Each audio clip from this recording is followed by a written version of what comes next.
when the family was hope you're having a beautiful day. I'm here with my good Charlie boy. Been meaning to hop on and do some videos. I've just been cranking and grinding, making gardens for people and,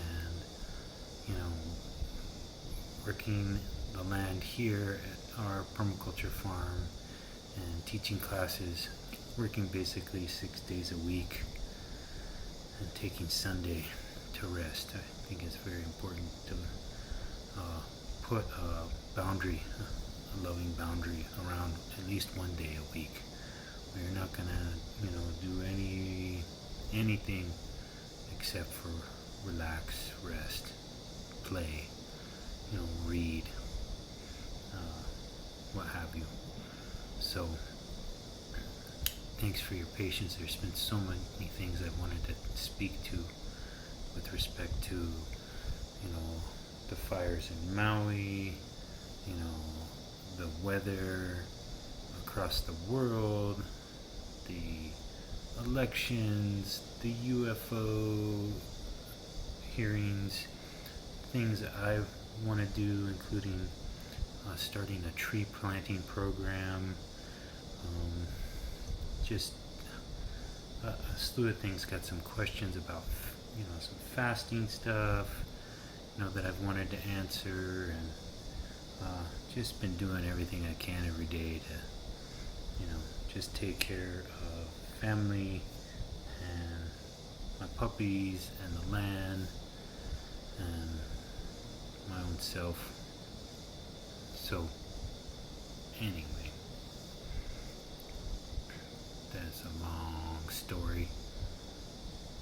But what I wanted to get into today, I'm gonna start doing videos once a week again. Once a day. Even to just get 5 minutes of something off my heart out. I feel like, these platforms of social media are a wonderful way to connect and remind each other. It's a little bit of show and tell.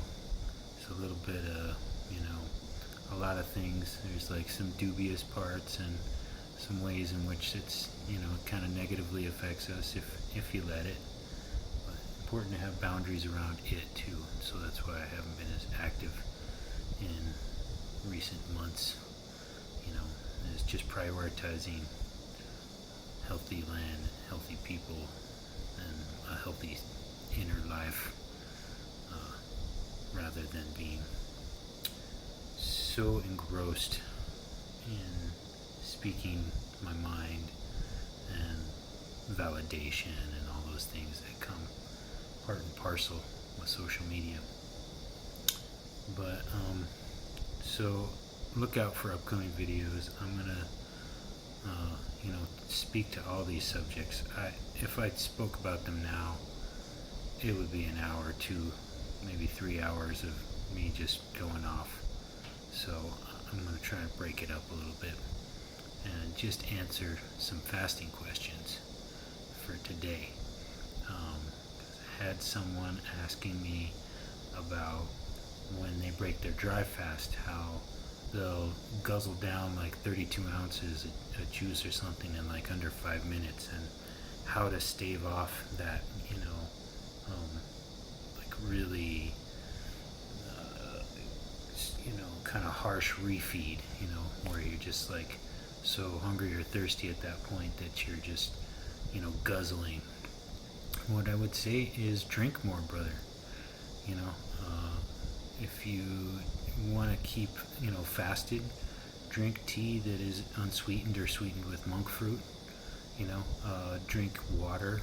I'm really all about the path of tea. You can get so much good plant medicine through tea.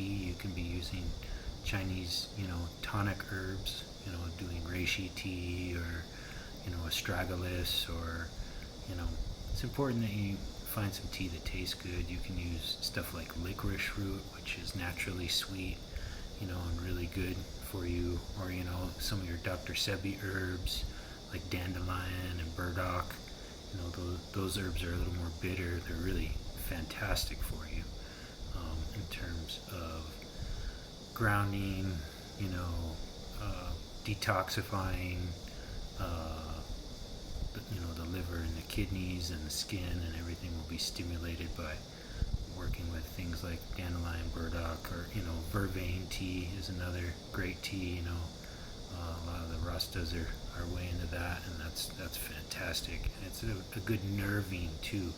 It'll help calm your nerves, because oftentimes when you're fasting, you know, what can happen is sort of like a stimulated state. You get more energy, but what is happening is like when you eat, it suppresses the kundalini energy. It drives it down into your root. But when you fast, the kundalini energy wants to rise naturally, and so it can be a little bit anxiety-inducing, even. So that's what I would say, is that you're dry fasting too long. That you should go for shorter periods if you're working with dry fasting. And I want to make a note about that too, because a lot of people in the community are very much interested in breatharianism and dry fasting as a way toward it. It is a way toward it, but this is like levels. Think of it as like playing Mario Brothers, or something like that, or just whatever, video games, where you have to like level up your skill level and like the different kinds of tools and like power-ups and things you get. You don't want to just jump into dry fasting. It can be dangerous. I want to be clear about that. None of this is medical advice too, just to be clear on that. Just from my experience and from what I've researched. You want to start in gently. You want to do something you can do consistently and easily and joyfully. That was the other comment. Some people were, telling him, don't ever work with garlic or onions. That's evil devil stuff. People sort of understand some of these foods. And if you think of it from the Ayurvedic perspective, there's tamasic food, rajasic food, and sattvic food. So tamasic food is going to be stuff that a lot of people eat every day. Processed food, fast food, GMOs, chemically sprayed food, meats of animals who have gone through a lot of stress in life and in death, very toxic, sort of foods.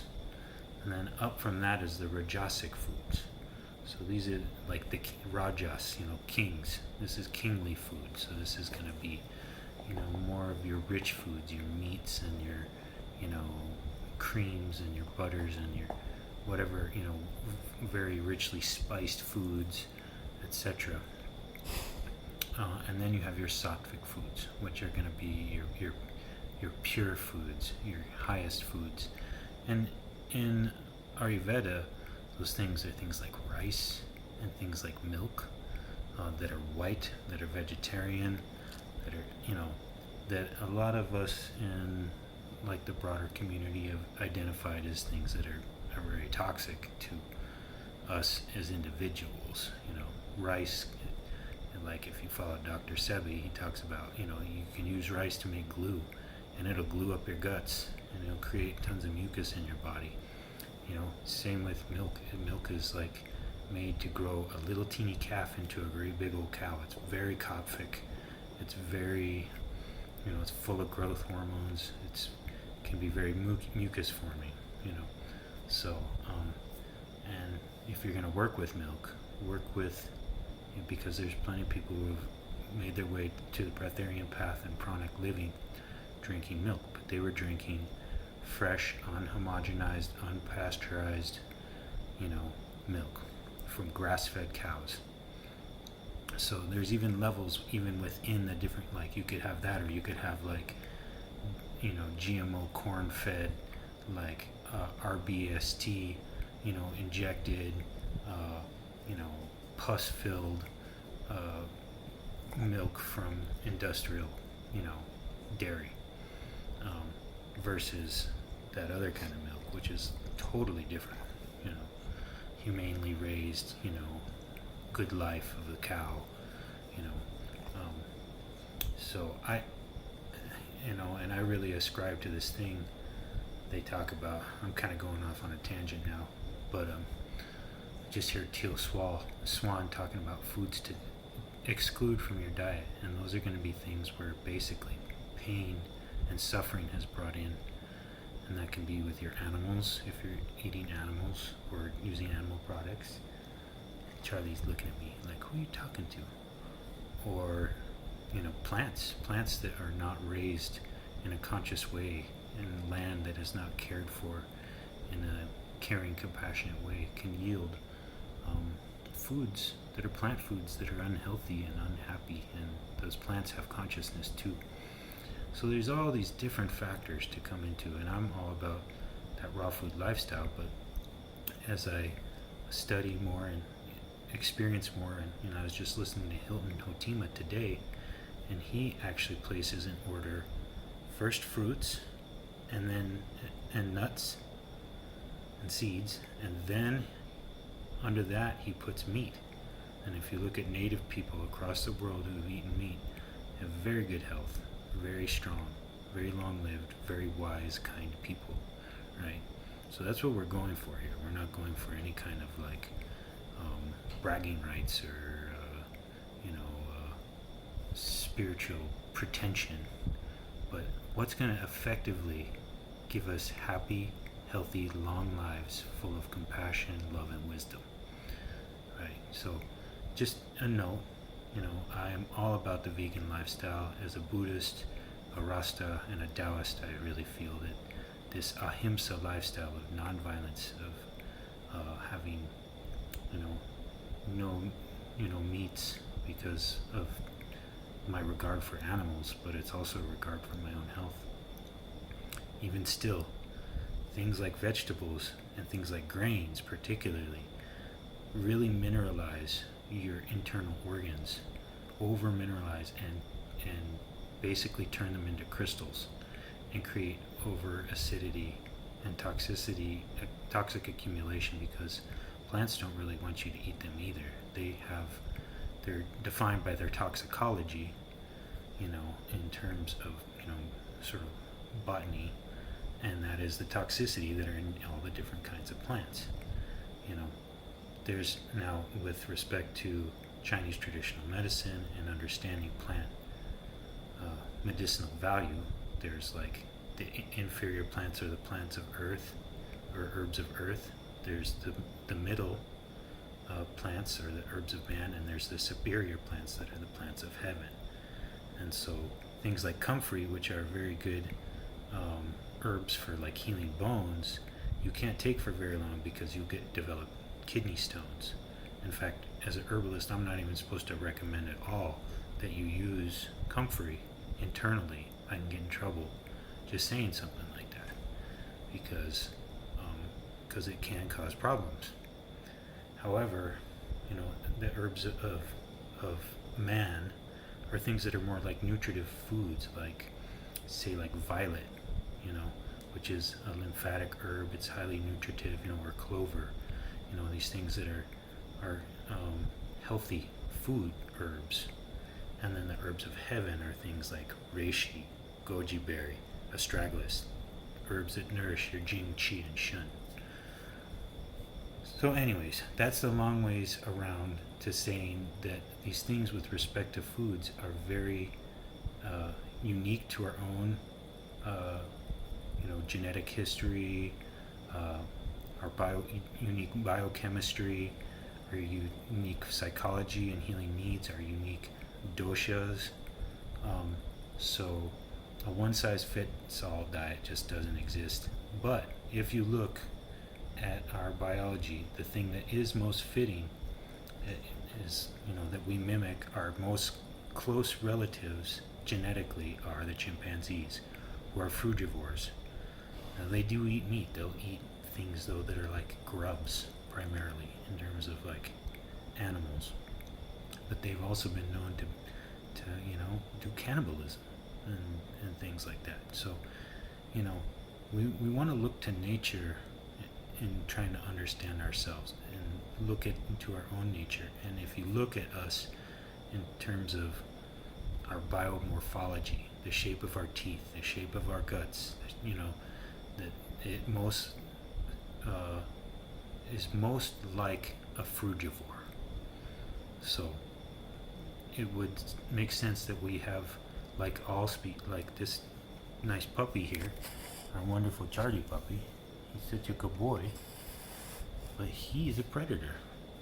He's got the sharp teeth of a predator. He has a short gut that doesn't have all these convolutions that meat can get stuck in. That is a species-specific diet for him. He'll eat grass when he needs to detoxify, but you're not going to see him eating a lot of fruit. We, on the other hand, are most like our primate cousins. So, anyways, the brother who was drinking too much, slow down, drink more. I started off my breatharian thing. I didn't even plan to start dropping meals. I started off with a smoothie in the morning, big salad at lunch, and some kind of raw meal for dinner. Eventually, breakfast just became later and later with that smoothie, and I always did a liquid, and primarily smoothies, and I would put all kinds of tonic herbs in there, and nuts and seeds, and other people were giving him trouble about nuts and seeds, but you just want to soak and sprout them, and primarily if you want to keep it alkaline and electric, you want to stick on sesame sesame seeds rather, and hemp seeds primarily. And there's other stuff like Brazil nuts, but once you get into cashews and almonds, and they're more acidic. There's things like pumpkin seeds that are actually really great for men's health, for building the ojas and your reproductive oils, and your seed, your semen, and good for prostate health. So it's not this hard fast rule. Don't think of things that way, but generally speaking, seeds, and soak them, so as to get the phytic acid out of them, and that will those inhibit nutrient absorption, so you don't want that in there. The other comment he made that I just want to touch on real quick, and then I'm going to wrap up, was after fasting, someone had told him in juicing that it is vital that you use psyllium husk to clean out the excess mucus. I don't think it's vital. I think the process of juicing and everything is naturally going to wash that out. However, I think it is beneficial to use chia seed, psyllium husk, or Dr. Arnold Ehret even suggests, even though it's a grain, even though it's a terrible thing, toast, very toasted toast, as an intestinal broom to scour off mucoid plaquing and things that have started to accumulate in your intestinal tract. So, of course, be aware of your allergies and intolerances, of your rate of consumption and stuff. Going for the breatharian thing, of course, there's the fruits, nuts, and seeds, and then above that is liquiditarianism. That's pretty much where I'm at now. I've been for almost 6 years liquiditarian. I would say 95%. I will have some lettuce with hemp seed ranch sauce sometimes. I will have nori sometimes when I'm craving something beyond juice. But other than that, I do melons, I do fruits, and I will juice them with stuff. I do my superfoods with things that like grass juices that are super nutrient dense and really cleansing, detoxifying. I'm going to get into a whole nother video coming up soon about the myth of immunity and the body's vital adaptation as per the understanding of Hilton Hotima and as per my experience and what I see and have researched about that, and that basically your body adjusts and adapts to even toxic stuff. So just a quick example, there are people who overuse opiates to the point that if you gave someone who hadn't developed a habit with opiates the quantity that that person would take, it would kill them. Similarly, that person who has developed an opiate addiction and habit, if you took them straight off, it could kill them because of the way the body will adapt, even to poisons. There's people who have acclimatized themselves to some of the most poisonous things in the world by starting with minute amounts. So we'll get into that deep dive later. But just wanted to speak to the brother's points and questions, speak a little bit to his points of health, and be on the lookout for some of my not so much my opinions. I want to try to keep my opinions out of it as much as possible. We're all human, we all have our opinions, but what I see going on in the world right now with respect to sort of the social architect globalists making moves to grasp at control, and we're going to have to move into a greater state of courage and love to overcome the fears and control systems that they're putting forth, and that includes everything from the Maui fires to the UFOs, etc. So we'll get on that later. Thank you for taking your time. If you got your way all the way to the end of this video, please like, share, and subscribe. And just give me a shout out, give me a comment as to what your experiences are with fasting, with juicing, with herbs, diet, and we'll keep this conversation rolling. And so I hope you got something from this, family. Wishing you all the best. Have a beautiful day.